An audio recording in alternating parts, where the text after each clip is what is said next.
नमस्कार, सुप्रभात। आप देख रहे हैं IBC 24। मैं हूं आप सभी के साथ रचना नितेश और साथ की बड़ी बात में आप सभी का बहुत बहुत स्वागत है। तो साथ की बड़ी बात में हर बड़ी बात यानी हर बड़ी खबर देश, दुनिया, प्रदेश और आपके शहर की, इसे करेंगे आपको अपडेट। लेकिन सबसे पहले एक नजर अब तक की हेडलाइंस पर।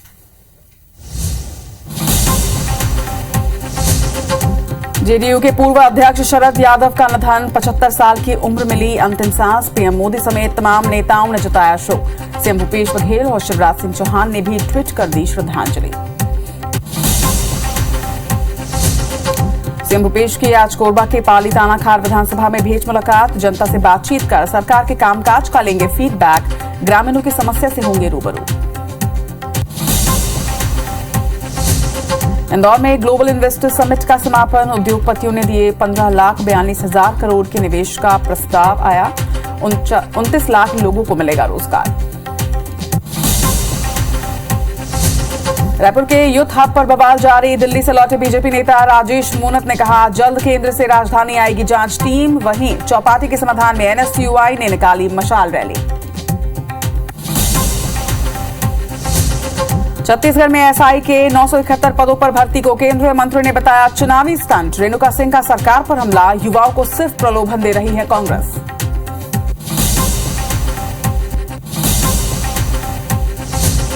पन्ना में दो पक्षों में खूनी संघर्ष, 2 भाइयों को 5 से ज्यादा लोगों ने पीटा। कुल्हाड़ी से काटी युवक की उंगलियां, दोनों की हालत गंभीर।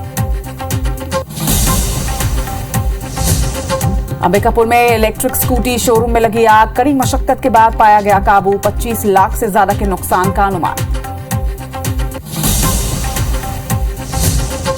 जोशीमठ में होटल मलारी इन गिराने की कार्रवाई शुरू। बारिश और बर्फबारी से काम प्रभावित, अमित शाह ने ली हाई लेवल मीटिंग।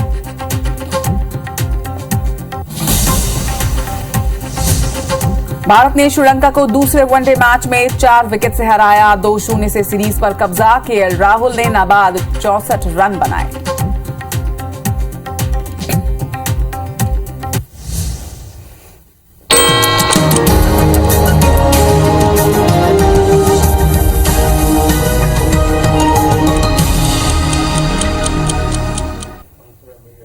और हेडलाइंस के बाद अब शुरुआत करते हैं बुलेटिन की। और सबसे पहले सात की बड़ी बात में 7 बजे की 7 बड़ी खबरें। नहीं रहे जेडीयू के पूर्व राष्ट्रीय अध्यक्ष शरद यादव, बेटी ने दी जानकारी। कर्नाटक में पीएम की सुरक्षा में चूक, रोड शो के दौरान करीब पहुंचा एक युवक। जोशीमठ में होटल गिराने की कार्रवाई, बारिश और बर्फबारी से काम प्रभावित। चौथी बड़ी खबर, बंगाल में 28 जगहों पर IT का छापा, कुल 15 करोड़ रुपए किए गए बरामद। इधर तुनिशा शर्मा सुसाइड केस में सीजान की जमानत पर आज किया जाएगा फैसला। वहीं उत्तर भारत में 14 से 19 जनवरी तक कड़ाके की ठंड का अनुमान जताया गया है। इधर खेल जगत से बड़ी खबर, भारत ने श्रीलंका से लगातार 10वीं वनडे सीरीज को जीत लिया है। तो यह है 7 की 7 बड़ी खबर। और इधर एक दुखद खबर सामने आ रही है, जहां पर जेडीयू के पूर्व अध्यक्ष शरद यादव का 75 साल की उम्र में निधन हो गया है। आपको बता दें कि दिल्ली के फोर्टिस हॉस्पिटल में कल रात 9 बजे उन्होंने अंतिम सांस ली। इसकी जानकारी बेटी सुभाषिनी ने ट्वीट कर लोगों से साझा की। वहीं उन्होंने ट्वीट में लिखा कि पापा नहीं रहे। शरद यादव की तबीयत काफी दिनों से खराब चल रही थी। हालत ज्यादा बिगड़ने पर गुरुवार शाम को उन्हें अस्पताल में भर्ती करवाया गया था। वहीं उनके निधन पर प्रधानमंत्री नरेंद्र मोदी, नीतीश कुमार, लालू यादव, बिहार के डिप्टी सीएम तेजस्वी यादव सहित MP के सीएम शिवराज सिंह चौहान, पूर्व सीएम कमलनाथ और छत्तीसगढ़ के सीएम भूपेश बघेल ने भी शोक जताया है। सभी ने ट्वीट कर गहरा शोक जताया, अपनी संवेदनाएं व्यक्त की हैं। तो जेडीयू नेता शरद यादव जी का जाना बेहद दुखद है, ये सीएम शिवराज सिंह चौहान का कहना। और लगातार सभी जिन्होंने उनके साथ स्मृतियां साझा की हैं, उनके साथ काम किया है, उनके इस राजनीतिक सफर में उनके साझेदार रहे हैं, उनके लिए एक दुख की घड़ी। और सभी ट्वीट कर अपनी अपनी संवेदनाएं व्यक्त कर रहे हैं। पीएम नरेंद्र मोदी के साथ ही छत्तीसगढ़ के सीएम भूपेश बघेल, मध्य प्रदेश के सीएम शिवराज सिंह चौहान के साथ ही पूर्व सीएम कमलनाथ ने भी ट्वीट किया है। पीएम मोदी ने शरद यादव जी का जाना बेहद दुखद है, ये कहते हुए ये भी लिखा कि वो हमेशा हृदय में जीवित रहेंगे।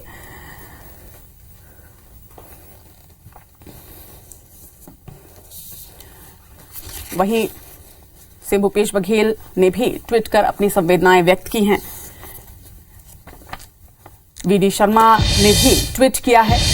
और राजनीतिक सफर की अगर बात करें तो 1 जुलाई 1947 को शरद यादव जी का जन्म हुआ। नर्मदापुरम के बाबई में उनका जन्म हुआ, जो पहले होशंगाबाद के नाम से जाना जाता था।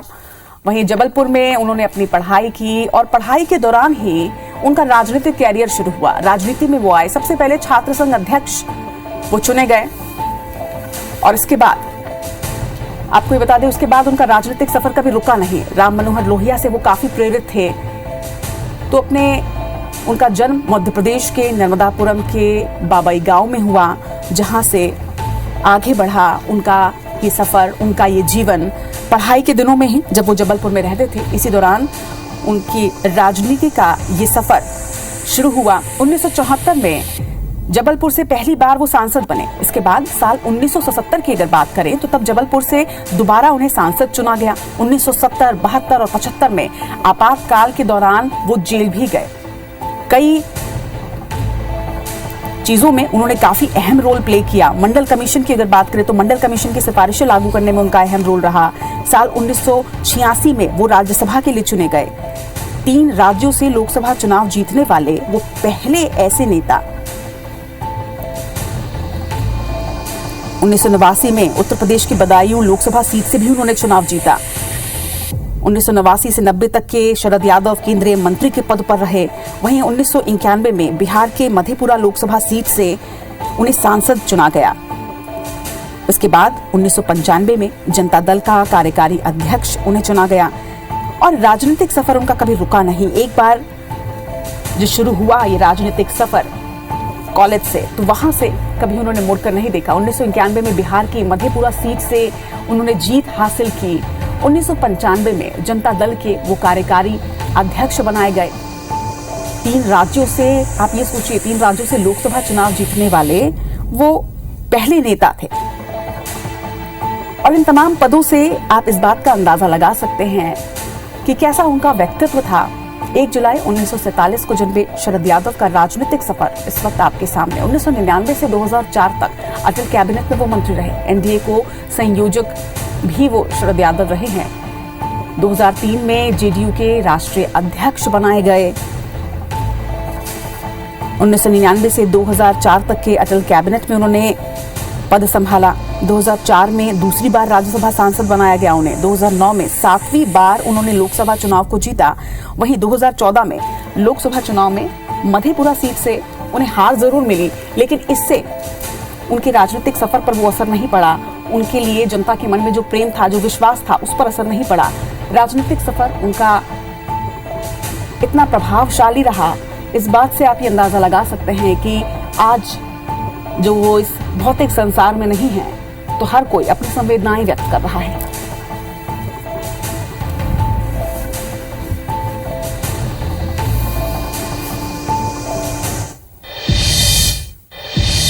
और IBC 24 परिवार भी उन्हें नमन करता है। चलिए खबरों में बढ़ते हैं आगे, बात करेंगे इंदौर में इन्वेस्टर समिट की। इंदौर में आयोजित 2 दिवसीय ग्लोबल इन्वेस्टर समिट के समापन सेशन में सीएम शिवराज सिंह चौहान ने कहा है कि ये विदाई की बेला है, लेकिन विदाई का मतलब परमानेंट विदाई नहीं है। जिसने इंटरेस्ट ऑफ इन्वेस्ट दिया है, जिन्हें वो छोड़ेंगे नहीं।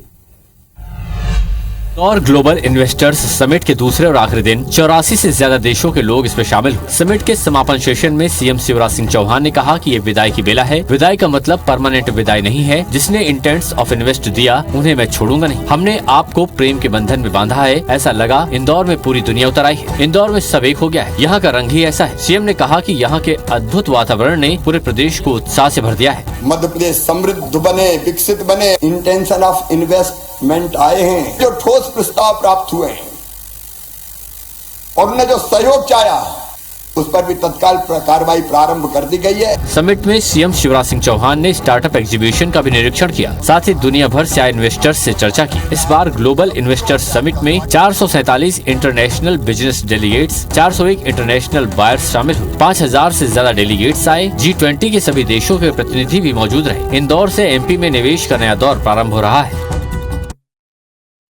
रुख छत्तीसगढ़ की खबरों का। छत्तीसगढ़ के सीएम भूपेश बघेल अपने प्रदेश व्यापी भेंट मुलाकात अभियान के तहत आज पाली तानाखार पहुंचेंगे और पाली तानाखार विधानसभा क्षेत्र के पिपरिया और लाफा में आज उनकी चौपाल लगेगी। लोगों की समस्याओं और आवेदनों का निराकरण करने के साथ ही शासन की योजनाओं के क्रियान्वयन के संबंध में आज सीएम भूपेश बघेल फीडबैक लेने वाले हैं। मुख्यमंत्री दोपहर 12:15 बजे से आम जनता से भेंट मुलाकात करेंगे और शासकीय योजनाओं कार्यक्रमों का जायजा लेंगे। आपको बता दें, इसके बाद वो लाफा जाएंगे, जहां पर दोपहर 3 बजे से भेंट मुलाकात कार्यक्रम होगा और इसके बाद पाली के लिए वो वहां से रवाना हो जाएंगे, जहां रात में अलग अलग समाज के प्रतिनिधियों के साथ ही आज सीएम भूपेश बघेल की मुलाकात होनी है और अलग अलग विषयों पर चर्चा की जाएगी।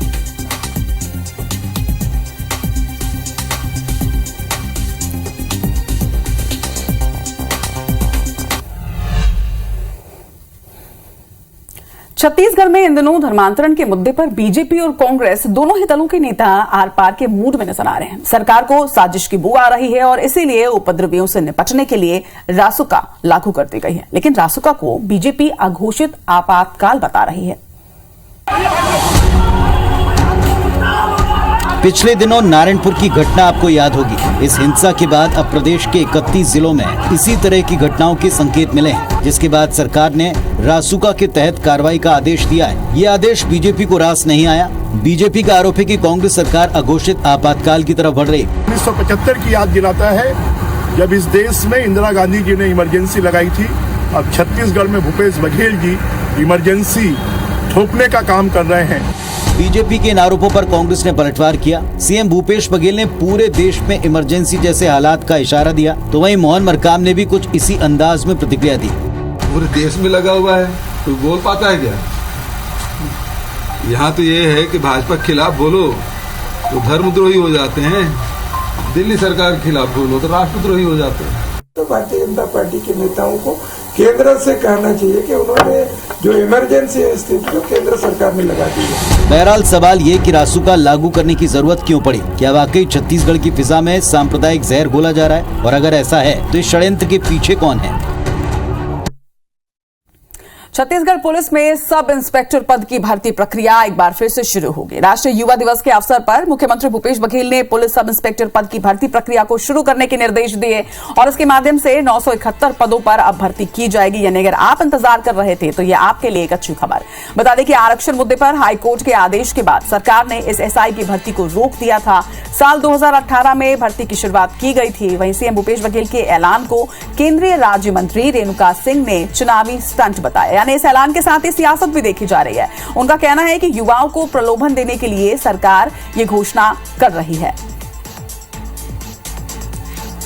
तो एक तरफ जहां युवाओं के लिए एक बड़ा ऐलान कल सीएम भूपेश बघेल ने किया युवा दिवस पर कि सब इंस्पेक्टर के 971 पदों पर एक बार फिर से भर्ती की जाएगी, तो वहीं दूसरी तरफ बीजेपी इसे चुनावी स्टंट बता रही है और कह रही है कि युवा को प्रलोभन देने के लिए इस तरह का ऐलान किया जा रहा है। आपको बता दें कि आरक्षण की वजह से हाईकोर्ट ने स्टे लगा रखा था। हाईकोर्ट के आदेश के बाद सरकार ने एसआई भर्ती प्रक्रिया को रोक दिया था, लेकिन अब युवा दिवस पर सीएम भूपेश बघेल ने एक बार फिर से ऐलान किया है कि इस पर प्रक्रिया शुरू की जाएगी और 971 पदों पर भर्ती होगी। अब देखना होगा कि कितनी जल्दी ये भर्ती होती है या बीजेपी के आरोप सही साबित होते हैं।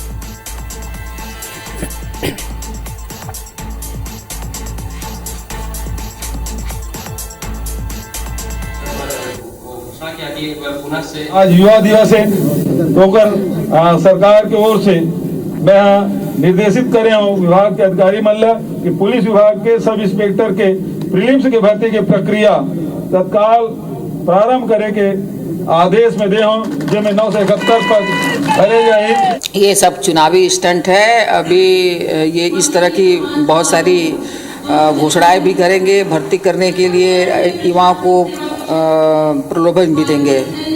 अंबिकापुर में एक इलेक्ट्रिक स्कूटी शोरूम में आग लग गई है। 25 लाख से ज्यादा का नुकसान हुआ है, ये बताया जा रहा है। शॉर्ट सर्किट से आग लगने की आशंका भी जताई जा रही है। वहीं मौके पर फायर ब्रिगेड पहुंची और उसके बाद इस पूरे आग पर काबू पाया गया, लेकिन तब तक 25 लाख का लगभग नुकसान हो चुका था। अंबिकापुर की ये घटना है। आपको बता दें कि अंबिकापुर में इलेक्ट्रिक स्कूटी की एक दुकान है, एक शोरूम है, जहां पर आशंका जताई जा रही है कि शॉर्ट सर्किट की वजह से आग लगी होगी और उसके बाद दुकान में आग इस कदर लगी कि 25 लाख रुपए का सामान जलकर खाक हो गया है। 25 लाख की स्कूटी जलकर यहां पर खाक हो गई। हालांकि बाद में कड़ी मशक्कत के बाद आग पर काबू पाया जा सका।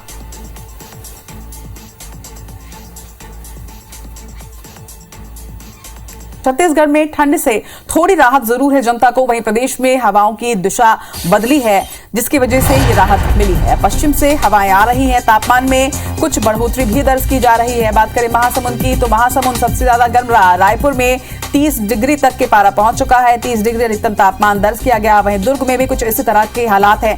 राजनांदगांव में भी 30 डिग्री अधिकतम तापमान दर्ज हुआ है।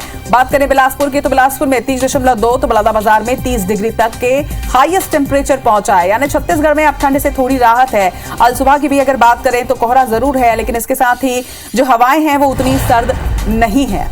तो मौसम का अपडेट आप तक पहुंचा रहे हैं। छत्तीसगढ़ में लोगों को थोड़ी राहत है। तो वहीं अगर बात करें मध्य प्रदेश की तो मध्य प्रदेश में भी ठंड ने अपना सतम कम कर दिया है। ठंड से थोड़ी राहत लोगों को मिली है। दिन का तापमान 26 डिग्री दर्ज किया गया। बात अगर पचमढ़ी की करें तो पचमढ़ी में जहां बेहद ठंड पड़ रही थी वहां भी 6.4 डिग्री तापमान रहा। ग्वालियर, दतिया, छतरपुर, टीकमगढ़, निवाड़ी ये वो क्षेत्र जहां सबसे ज्यादा ठंड का सतम जारी था। वहां पर घना कोहरा रहने के आसार तो हैं, लेकिन ठंड से थोड़ी राहत जरूर मिल सकती है। वहीं उत्तर से सर्द हवाओं के आने की वजह से जो ठंड थी अब उसका सिलसिला थमा है और अब ठंड से थोड़ी राहत लोगों को जरूर मिलेगी। तो एक अच्छी खबर मध्य प्रदेश और छत्तीसगढ़ दोनों ही प्रदेशों की जनता के लिए कि ठंड से राहत अब उन्हें मिलने जा रही है।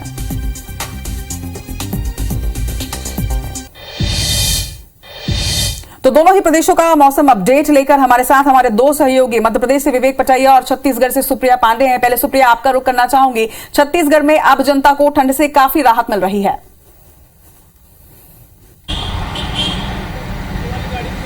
बिल्कुल, छत्तीसगढ़ की जनता को अब ठंड से राहत मिल रही है, क्योंकि अगर हम रायपुर की बात करें तो यहाँ का जो न्यूनतम तापमान है वो 14 डिग्री सेल्सियस दर्ज किया गया है। वहीं प्रदेश में सबसे कम तापमान की अगर हम बात करें तो डूमरबहार में 5 डिग्री सेल्सियस का दर्ज किया गया है। वहीं मौसम विभाग का ये कहना है कि अब हवा की दिशा बदली है। जो उत्तर से ठंडी हवाएं आ रही थी तो अब प्रदेश में पश्चिम से हवाएं आ रही है। इस वजह से न्यूनतम तापमान में मामूली वृद्धि दर्ज की जाएगी, ऐसा मौसम विभाग का अनुमान है। और उनका ये भी कहना है कि जो तापमान में बढ़ोतरी हो रही है उसका ट्रेंड लगातार रहने की संभावना है, यानी कि अब आगामी कुछ दिनों तक तापमान लगातार बढ़ेगा और लोगों को ठंड से वाकई में राहत मिलेगी। अगर हम तापमान सबसे अधिकतम तापमान की बात करें तो जैसा कि आपने बताया कि महासमुंद में सबसे अधिक तापमान है। इस वजह से हम देख सकते हैं कि छत्तीसगढ़ में अब लगातार जो ठंड है उससे राहत आम जनता को मिल रही है। जिस तरीके से शीतलहर की चपेट में पूरा छत्तीसगढ़ था तो आम जनता को काफ़ी तकलीफें हो रही थी, रोजमर्रा के काम प्रभावित हो रहे थे, लेकिन अब धीरे धीरे ठंड से राहत मिलने लगी है। तो ऐसे में आम जनता को भी राहत मिलेगी। और मौसम विभाग की माने तो उनका ये भी कहना है कि आज का जो मौसम है वो शुष्क रहने की संभावना है और तापमान में जो बढ़ोतरी है उसका दौर एक बार फिर से शुरू हो चुका है, यानी कि अब तापमान में बढ़ोतरी का जो दौर है वो लगातार जारी रहेगा। बिल्कुल, छत्तीसगढ़ की जनता को तो राहत मिल चुकी है, लेकिन मध्य प्रदेश का अपडेट भी हमारे सहयोगी विवेक पटैया से ले लेते हैं। विवेक, मौसम विभाग का आगामी 24 घंटे के लिए या आगामी 7 दिनों के लिए क्या कुछ कहना, जो राहत है वो कितने दिनों तक टिकने वाली है?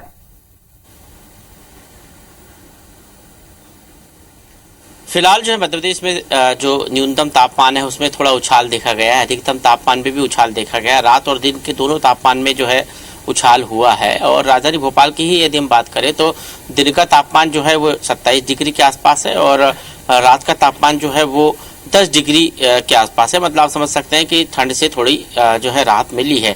हालांकि ग्वालियर, चंबल, छतरपुर, टीकमगढ़, निवाड़ी इन जिलों में अभी भी घना कोहरा छाए रहने का अनुमान जो है मौसम विभाग ने जताया है।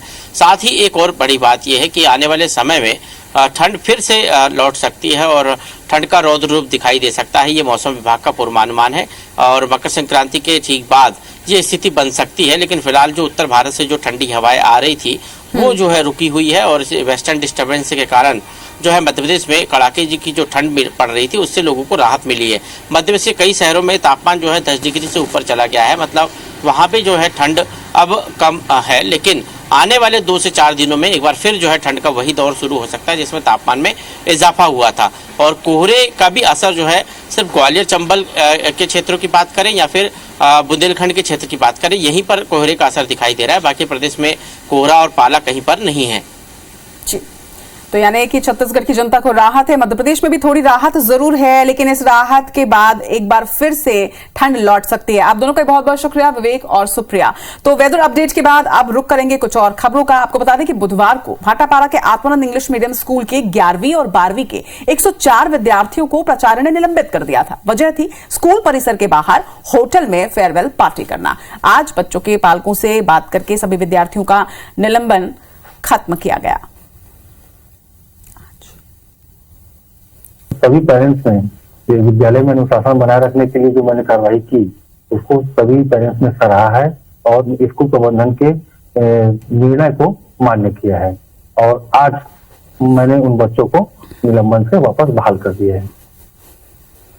और अब देश से जुड़ी कुछ अहम खबरें आपको बता दें। इस वक्त सभी की निगाहें जोशीमठ में है। उत्तराखंड के जोशीमठ के करीब 100 परिवारों के सिर से छत छिन गई है। अब बारिश बर्फबारी इनकी परीक्षा ले रही है। बारिश होने पर इन घरों के गिरने का खतरा बढ़ गया है। वहीं प्रशासन ने चेतावनी भी जारी कर दी है। आपको बता दें कि लोग अपने करोड़ों के घर टूटते हुए अपनी आंखों से देख रहे हैं। मदद के नाम पर अब तक सिर्फ कुछ लोगों को ही सरकार से 5,000 रुपए का चेक मिला है। वहीं 11 जनवरी की रात से ही जोशीमठ में बारिश शुरू हो चुकी है। शहर से करीब 5 किलोमीटर ऊपर बर्फबारी भी हुई है। घरों की दरारों में बारिश का पानी जाएगा तो इनके गिरने का खतरा जो है वो और भी बढ़ जाएगा। मौसम विभाग ने 2 दिनों तक उत्तराखंड के पहाड़ी इलाकों में बारिश के लिए अलर्ट भी जारी कर दिया है और ऐसे में जोशीमठ में लोगों की चिंताएं जो हैं वो बढ़ती जा रही हैं।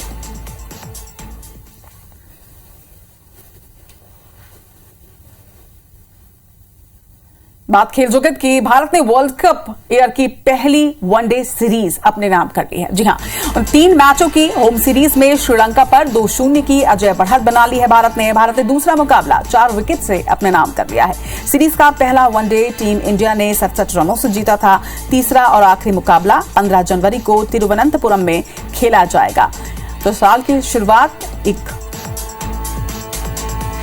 नई जीत के साथ 15 जनवरी को तीसरा और आखिरी मुकाबला होना है, लेकिन इस मुकाबले के पहले ही ये सीरीज भारत के नाम हो चुकी है। श्रीलंका से लगातार 10वीं वनडे सीरीज को भारत ने अपने नाम किया है। 4 विकेट से दूसरा मुकाबला जीत लिया। वहीं पहला मुकाबला भी 67 रनों से इंडिया ने जीत लिया था।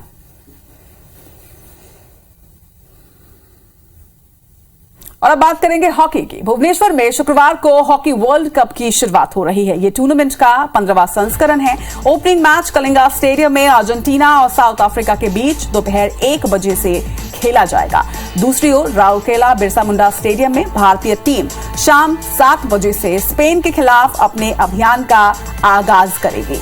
तो हॉकी वर्ल्ड कप में भारत का भी पहला मुकाबला शुरुआती दिन में ही होगा। शाम 7 बजे से स्पेन से ये मुकाबला शुरू होगा। एक बड़ा मैच आज से हॉकी वर्ल्ड कप की शुरुआत हो रही है और टीम इंडिया को छत्तीसगढ़ और मध्य प्रदेश की तरफ से भी ऑल द वेरी बेस्ट। इसी के साथ की बड़ी बात में फिलहाल इतना ही, लेकिन आगे आप देखिए छत्तीसगढ़ का अपना बुलेटिन छत्तीसगढ़ी भाषा में हमर बानी हमर को।